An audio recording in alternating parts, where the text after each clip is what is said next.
Hello and welcome to the Fave English podcast, your one-stop shop for Venezuelan football in English, bringing you fortnightly episodes dedicated to the Venezuelan league, the national teams and the myriad of Venezuelan players around the world.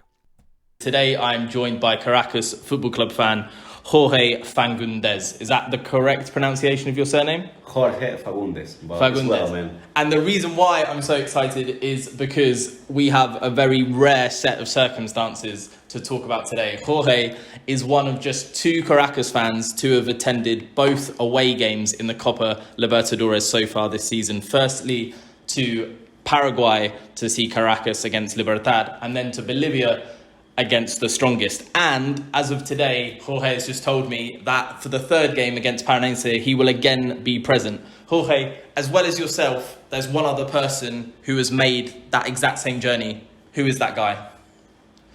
Yes, and the other guy that do the trip to 3 games it's my father. Exactly. Jorge Fagundez Sr. That's exactly the kind of thing that we love about football. Fathers and sons on like cross-continent journeys to support their team. And what makes it even more special is it's no secret to many people the economic situation that has plagued Venezuela for many years now limits fans travelling. But here we are with Jorge, who's done both away games so far this season and will be doing the third. But before we talk about what that entails and how the journey went for you, I want to start with your background as a Caracas fan. So Jorge, how old are you now and how long have you been supporting Caracas for? Man, seeing Caracas in the stadium in any game, I can tell you that I do that since 2008.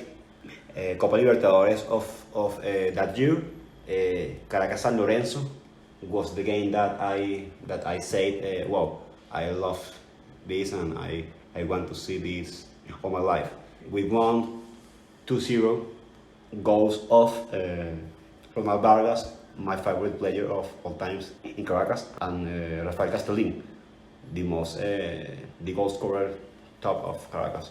So your very first Caracas game was a Copa Libertadores game? Not that, because I went to a Caracas Sao Paulo the year that Sao Paulo is champion of the cup. I see it in the stage group, and we lost in Brigido 0-2. But I don't went more to the games until that Caracas San Lorenzo in 2008 that I see it in the Olympic. I see it the barra, I see the players, and it was crazy. So before you were a Caracas fan, presumably your dad has been a Caracas fan all his life. Is that where you get your support from? Or does he follow Caracas because you do? No, we begin this together. He said me to go to that game in Brigido versus Sao Paulo, and we went the two, and when my mom and uncles, and in 2008 I talked to him, and we went together, and since that day to actually we went to all games together. So that was about when you were 14 years old, more or less, the San Lorenzo 14 game. years old. So in your time supporting Caracas, what have been your best memories, the high points of being a Caracas fan? Oh, and be champion, it's an incredible thing. Obviously, I saw the star 10, 0-5 to Italia. Crazy, 0-5 in the final. I in the stadium, and I do the Olympic round, and I see in TV because I was 16, so I didn't travel to Caracas Thatcher 1-4, but I see it in TV. Second star that I see that I live. I went to the first final in Caracas, the first final in Caracas. I see the final in 2019. I don't see it because we don't. Yeah. Were you on the bus that day? No, we Okay. don't pass, but in the bus we are champions. Were you on the bus that day? Were you travelling to the Táchira game when the bus was stopped? We travel, but we don't pass to. No, I remember talking to Canado about it. But you were one of the guys that made the journey and got stopped on the edge of the city. Yes. And ended up celebrating in Barinas. Yes, we was 5 bus, I think, a good number. I had another games that I remember. I remember when we won Gremio in Copa Libertadores 2013. Gremio eliminated us in 2009 in the quarterfinals. That was the best performance of Caracas. So that's a revenge. So I remember a lot. So you've seen Caracas beat a team from Argentina. You've seen Caracas beat a team from Brazil. Yes, here and away. So local and away. So one thing that the first time we met was when Caracas played Estudiantes last season. Yes. And I came with the Barra to Estudiantes de Mérida to Mérida to watch the 1-1 draw. And as we're recording this tonight, you've just got back from Mérida, where this time it was a 0-0 draw.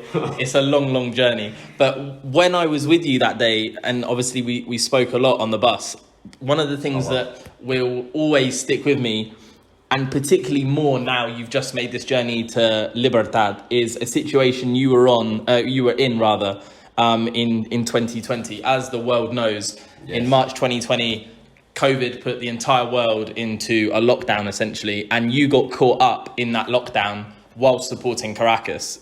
If I remember correctly, you ended up stranded in Colombia on the way to watch, or having watched, Caracas face Independiente de Medellin. But prior to that game, you'd been in Paraguay watching Caracas against Libertad. And you ended up stranded in Colombia for 9 months waiting for a flight back to Caracas. And another element to that is even more fascinating, I think, for anyone listening, will be that although you were stranded in Colombia, you actually ended up staying with your mum, because that's where your mum lives, and your dad as well. But at the end of those 9 months, you came straight back to Venezuela. You were waiting for the opportunity to return to Venezuela. Some people may see that strange, and some Venezuelans may have used that as an excuse to stay out the country, but you were actually desperate to get back to Venezuela. Yes. And why? Why were you so desperate to get back to Venezuela? Is it just your love of the club, or do you see Venezuela as, this is where you were born, this is where you have your life, your family?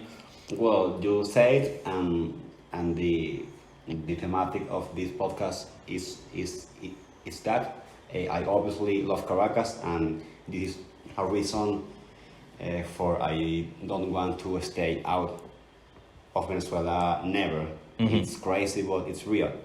But I have a lot of things in Venezuela. Work, my dad live here with me, friends. I'm a guy of friends, of the friendship I evaluated a lot. My mom is here in Venezuela right now. Your mom is back in Venezuela? Yes, amazing. Because she has a better status in Colombia, so she can stay 6 months out of so she comes. So I have all here. Your whole family are back together. Yes. So perfect. I'm good here, and Caracas is reason one. And I remember when you told me that story back in, I think, November of last year. One thing that I noted down is you said Venezuela does many crazy things and makes many crazy things happen. And I think, that was a perfect example. Yes. Even though your mum was living in Colombia and you could have stayed, you still wanted to come back to Venezuela after the pandemic. And despite the fact that we're still technically in a pandemic, or many parts of the world are, Caracas got drawn against Libertad again. And again, you decided to make that same journey, even though last time you made it, it ended up with you stuck outside of Venezuela for 9 months. Yes, that's karma, man. That's karma. Libertad, it's my karma. And when you saw the draw for group stages, and you saw that Caracas would be playing in Paraguay, in Bolivia, and Brazil, were you straight away? Did you know that you wanted to be going to those games? Yes, my friends always, all the years, write to me, text to me for the games, And I said that I want these 2 games. I want it. I do the draw because I like Paraguay. I went only one time. That time in 2020. 2020. But I like it. It's calm. The people are good. You can do things. Bolivia. I don't know Bolivia. I know 9 countries of South America, CONMEBOL, and I don't go never to here. So now you've been to Bolivia, you've been to all 10 CONMEBOL nations. Not for football, not for Caracas. Yeah. 5, but I know all the countries here. And Athletico Paranaense, it's my favorite trip because I love the people of here. Good people, so excellent. And when I said in the introduction to this podcast, you and your dad were the only 2 people to have gone to both those games, having travelled from Caracas. So done to Caracas. Yeah. Because another guys go of Caracas, but not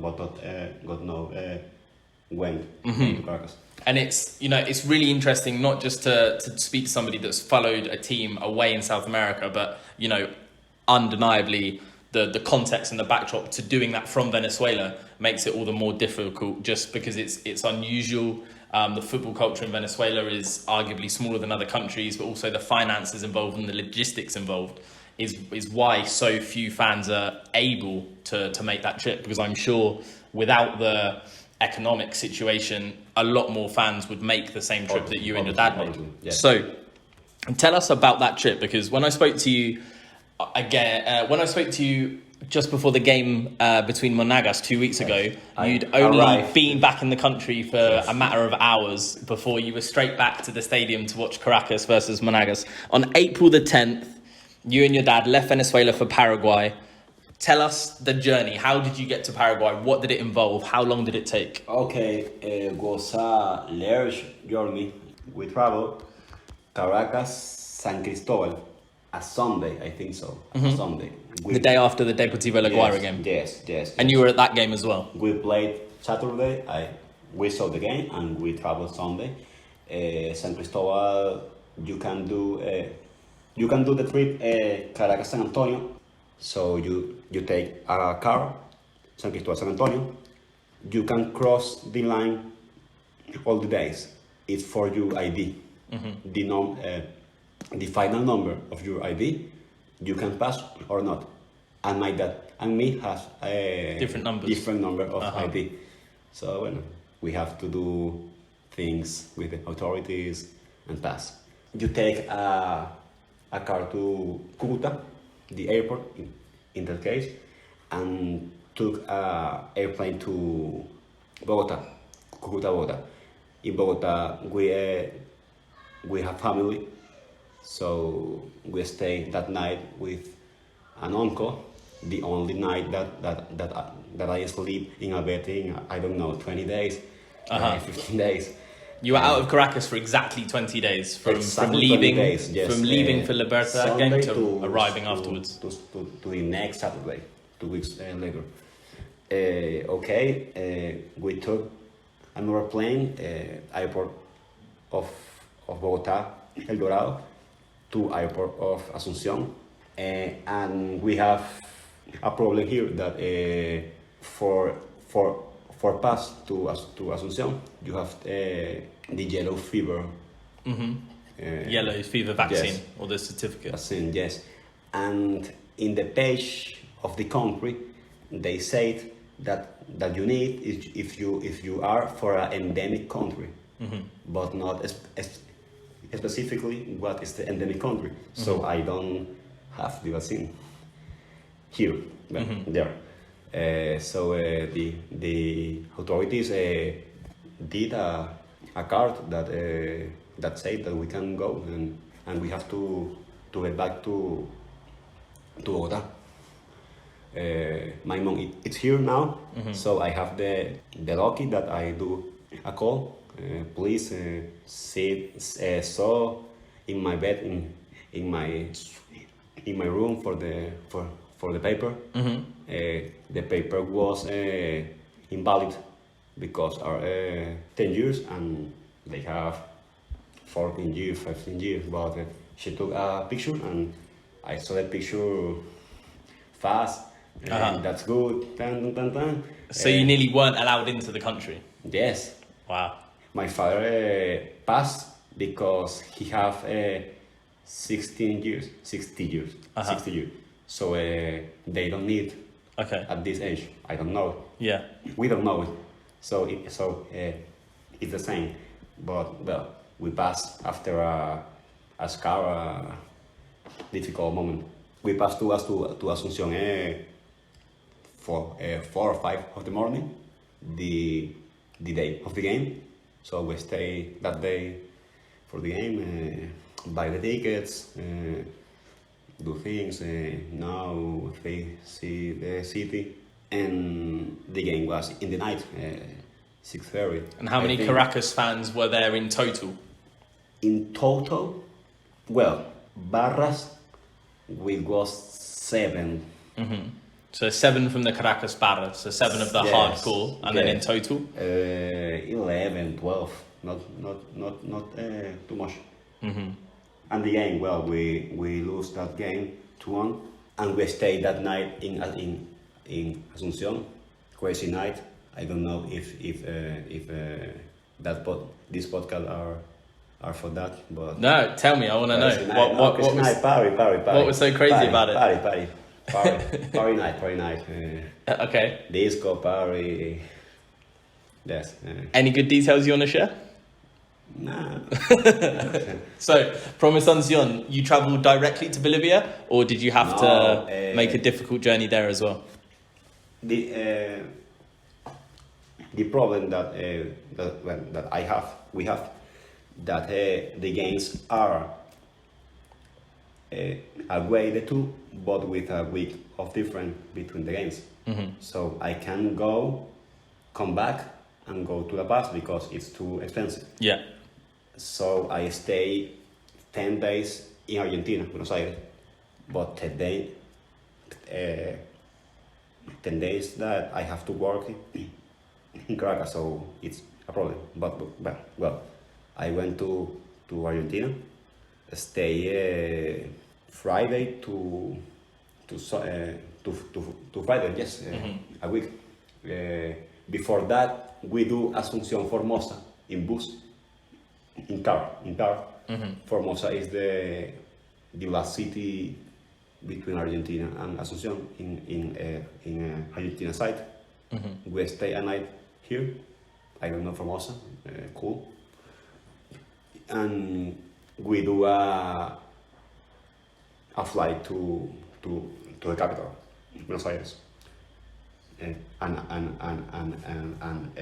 the airport here is this room in a small airport in Formosa, yes, the same size as my living room. Yes, one flight in the day, Buenos Aires, Formosa, from Buenos Aires, and that's all. And where did you stay when you were in Buenos Aires? Did you know people there as well? Yes, the guy, Jose Hernandez, a saludo para Jose, that do the trip, Caracas, Asunción, Buenos Aires, La Paz. We stay with him in his home. Obviously, all excellent. It's a friend, a good guy. Yes, we're relaxed here. 7 days, 8 days in Baires. And then the journey from Buenos Aires to La Paz, was that a complicated journey as well? Yes. We want to travel well. We went before to Jujuy, the last city, Buenos Aires, Argentina, Bolivia, in the Argentina side. We know a lot of things in Jujuy. We travel in Jujuy, the small cities, the towns. Yeah. Humahuaca. I don't know the names of our regions yes, and we know a lot of things. 2 days, Friday to to a Sunday, and the Sunday a group came to Jujuy and do the trip together. 7 persons to Argentina, the line to La Paz. And how many Caracas fans in total were at the game against the strongest in La Paz? Barras, 30. 30? Night, 30, yes. 3-0. 3-0. Nice. And then in total?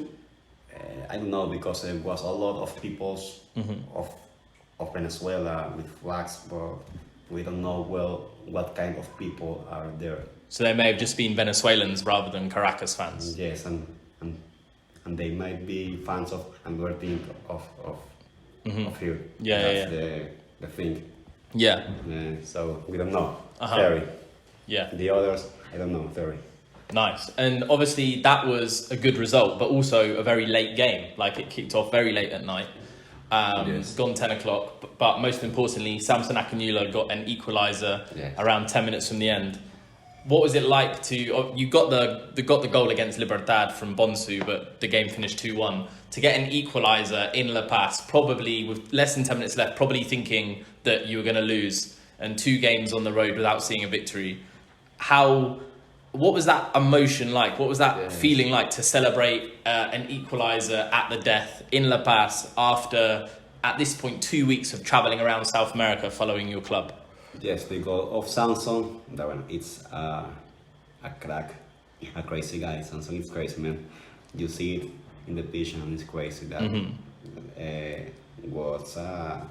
was happy. I don't know, happy, because you do a trip of 20 days and you don't play, but you have the I don't know, responsibility that one or draw have a point of 6 of that trip, and you lose in Libertad. I lose in Libertad.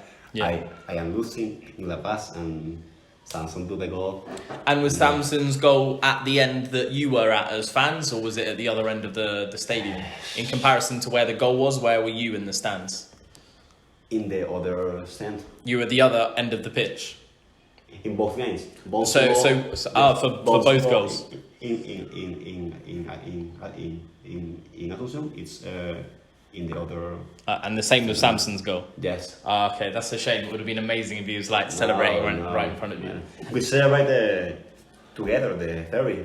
Are my brothers, are my friends. It's more beautiful that celebrate with Samson, because Samson is a good guy. Yeah. A good player. I love it. But Samson, it's a player. But these guys that are your friends, stay with you 20 days. Yeah. 2 days. You don't see it in years, because they live in another country, and you see it, or your friends. Our goal together is a sensation. So a lot of the people that you saw and that you were supporting Caracas with against Libertad and the strongest were friends that you haven't seen in years. Obviously, man, this is the thing the thing I more love in my life is Caracas, obviously.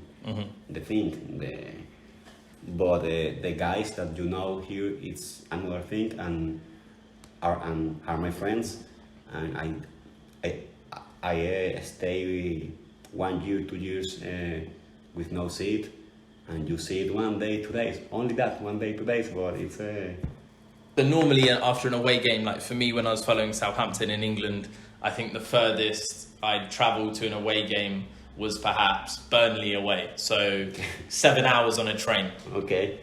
And when I went to that game, we lost as well. And to lose against, it was the first game of the season, very first game of the season in 2019-20, Burnley away.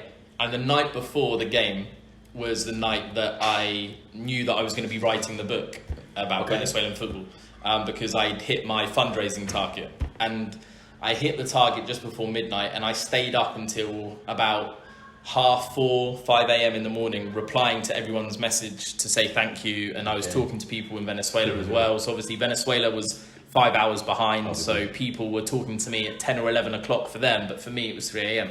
But I wanted to, say thank you to everyone and talk to everyone.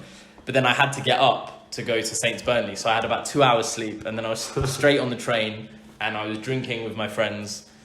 A long journey up to Burnley before the game even kicks off, and then we lose, and then we have to make that journey all the way back again.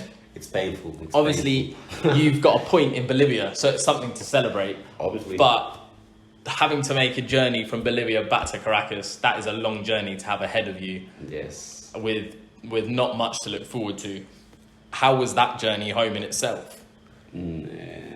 Yes, it's a difficult trip, yes, because you travel to see the games, to win the games, and you don't win, but you already do the games. You see your 2 games, and now you don't have anything. Yeah. Come back. The motivation again, like always, it's the team. The team played that Saturday in Caracas, so I want to do that trip fast. Yeah. To stay here Saturday, because Wednesday to Saturday, 3 days and 5 countries, it's difficult. Yeah, and you weren't just getting on a plane direct like the Caracas team would have done. You had to drive. I saw the players in the airport. Yeah? The airport, yes. They do La Paz Santa Cruz, I think so. And Santa Cruz charter airplane to Caracas. Fast. Yeah, and I can do that. You and your dad got back at 7 a.m. on the Saturday against Monagas, and then by, I think, what was it, midday or 1 p.m. you were at the stadium with your dad. Yes. And I arrived shortly after. And then Caracas Monagas finishes 2-2. And then, finishes 2-2 on the 30th. So 20 days after you'd left for Paraguay in the first place. And then on Tuesday, Caracas hosted Libertad in the return fixture, where your journey began, and won 1-0. Again, Samson Akinula getting the goal, which puts Caracas in a good place going into their next game. They're at home against the strongest of Bolivia. A win in that game would put them in a very good position to qualify for the last 16. Of course, you're going to be there. But then afterwards, the final game away in Brazil against Paranaense, again, you're going to be there. Yeah. You would have seen every game of the Copa Libertadores group stages in that time. In that time, in this season, all 6 group games. Yes, I think so. I won. Incredible. And do you think a win against the strongest on Tuesday will guarantee Caracas a place in the final 16? Do you think a win will be enough, or do you think there will still be something needed against Paranaense? Okay, before I talk about soccer like that, I don't know if I don't understand you or you to me. We don't do only an airplane La Paz Caracas. No, of course not. Yes, we have a long trip. Caracas Lima, Lima Bogotá, Bogotá Cúcuta, all this in airplane, and Cúcuta Caracas in bus. Friday to that Saturday. That is the game, and the bus take 24 hours, and the bus have to take 12 hours. So I'm crazy because I think that I can't go to the game of Malaga, so. And then terrible. Yes. When you were at the game before me, you were already there when I arrived, and I only had a 15-minute journey from my house. Yes. And when I got there, as always, you had a beer in your hand. Incredible. Obviously. How much sleep do you reckon you got? Cheers indeed. How much sleep do you reckon you got in those 20 days? Sleep. Yeah. Were you sleeping like 4 hours a night, 5 hours a night? Man, in Argentina we sleep because we are in the home of Jose, this guy.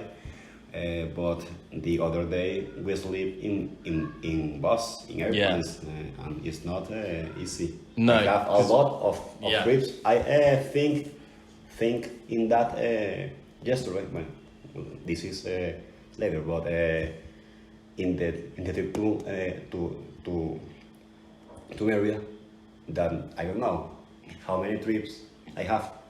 In Venezuela are a lot, I don't know, really, 50, 60, 70, 80, I don't know. Yeah. And always it's difficult to sleep, to walk. Yeah. It's like the first in a trip of 20 days and 6-7 countries. It's serious. It's very difficult to sleep. You are thinking in the game. You are thinking in any problem that you can have here. But the soccer, if we win to the strongest, we arrive to 8 points. Yes, 8 points. Yeah. The strongest in 5. If Libertad win to Paranaense, it's a good scenario. Libertad win to Paranaense, and Because surprisingly, at the moment, Paranaense are bottom of the group. yes, And they're the Sudamericana champions. Paranaense is the favorite Yeah. of the group, but they can win away. He lose in La Paz, he lose in Paraguay, he drew her, and 5-0. It's a lot. Yeah. But yes, we have to win here. If Caracas get through their group and they get into the final 16 of the Copa Libertadores, is there anywhere that you won't go, or wherever Caracas draw, you're going to be there? Man, my only problem to go to a game of Caracas, travel, I say to your public, one point is the money. You even know that if you have a situation or problem, and if you don't have money, it's impossible. Yeah. But I think that's not the case this year. I think, and the work. I'm a Self-employed? no workaholic guy. Workaholic? Yes, Uh-huh. and I am so responsible with the Caracas, with my work, with my family, with my friends. So I don't like no stay in my work, for example. But Yeah. if Caracas pass to the round of 16 or pass to a Sudamericana, I don't want it. Yeah, I hate yeah. Sudamericana. I hate Sudamericana. Uh-huh. I want to go. I think that I go. That I will go. Yeah. But you don't know ever.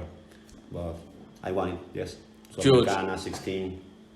It has been a pleasure to No, listen for to your me, journey. man, Amazing. I can't believe it. When we first met on the bus to Estudiantes, the men of the game back in November, to now know that, you know, you've been to every game, or you're going to be going to every game of Copa Libertadores, the sacrifice you've made to do that 20 days out the country. And, you know, in that time, I went more or less, went back to England. Yes. I was in England for 3 weeks, getting my visa for Venezuela, and you were traveling around South America, and the one game that we both missed back in Caracas was the Clásico. Yes. Caracas against Deportivo Táchira, and Caracas We won, man. We won. and we It's both missed that We game. won. But I need to stop wearing my black Caracas shirt to Obviously. games Why sure? because Caracas haven't won Use this. a game this season. Use Southampton, but Yeah, but use- amazingly, no one can see this because obviously we're audio only, but whilst Jorge professes his love for Caracas, he's currently sat in my living room wearing a Southampton shirt, my club. So it's amazing. And a little story that may interest you that Jorge told me today. He wore this shirt to work in Caracas, and his colleagues know that he's a big Futve fan, but, you know, Futve isn't widely followed in Venezuela, to be fair. And they actually thought that the red and white Saint shirt was an Estudiantes de Merida shirt. Is that right? Yes, I said then of my travel to Merida, and they think that I buy the shirt of Merida like And Memento. I remember, but Yeah, no. no, man, it's Caracas, not Merida, not Merida, not La Guaira, not anything, Caracas. But the strange thing is that Estudiantes de Merida do play in red and white stripes because of Southampton. Yes, I told you told me before. the- Southampton gave their kit to Athletic Club de Bilbao in Spain, and then Estudiantes de Merida were founded by Jesuit priests from Bilbao in 1971, and brought with them the Bilbao kits, which in turn, or the Athletic Club kits, which were in turn Southampton Football Club kits. So your colleagues, although they don't know much about football, they weren't far wrong when they guessed that it was possibly Estudiantes kits. Jorge, again, thank you very much for telling us your story today. It's genuinely been a very enjoyable episode for me. I want to do something. In first place, I don't know how to say that, obviously, but I want to pay pardon to your audience because my English is not the best. Say that you. So, well, man, I want that you understand the most possible, but it's not your first language. Yes, no, of course not. It's difficult, but I tried. Thank you. And yes, un saludo para toda la gente de Caracas, sobre todo para esta gente que estuvo en el viaje. Rubén Arismendi, gran amigo, José Hernández, que recibió, entre otros. Nada, agradecerles a todos y bueno, a ti, Jordan, de verdad. Eres el mejor. No, un placer para mí. Well, gracias por todo y chao.